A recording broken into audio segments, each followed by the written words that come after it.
So recently, I've been getting a lot of questions of people asking me, what type of stocks should I be holding in my portfolio? Because they're afraid of, a market crash or correction.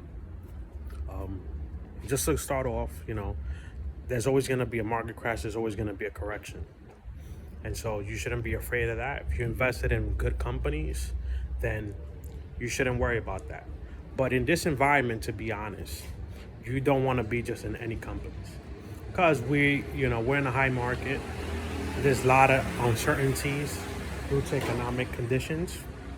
And one thing I could recommend, again, I'm not a financial advisor, but this is what I'm personally invested in, is I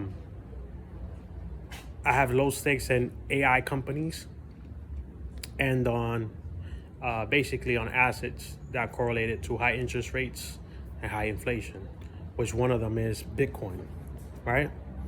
Also gold, right? And so if you have basically, if you're invested in artificial intelligence, say like stocks like Nvidia, stocks like Palantir, you have some, let's say you Meta, you have exposure to those stocks. Microsoft, you have exposure to those stocks. You'll do pretty well, right? As these stocks will dominate, and the next coming months and years coming forward, as AI just gets more evolved. And again, stocks do well. These type of stocks do well in a high inflationary environment, just because you have to look at what people are using in this type of environment the most, or what businesses will be using the most in this type of environment, which is AI tools, right? And so, I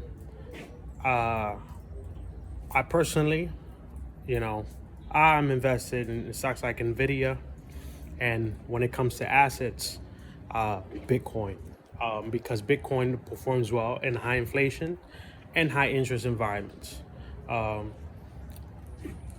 Tesla, as of right now, I mean, Tesla, we're starting to see the future for Tesla, but Tesla is still it's still like in the beginning stages of human robotics, which is basically connected to AI, but it's still in its primary stages.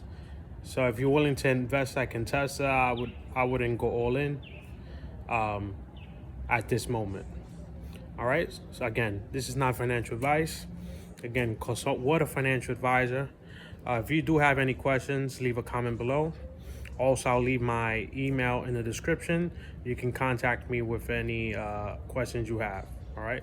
Peace out.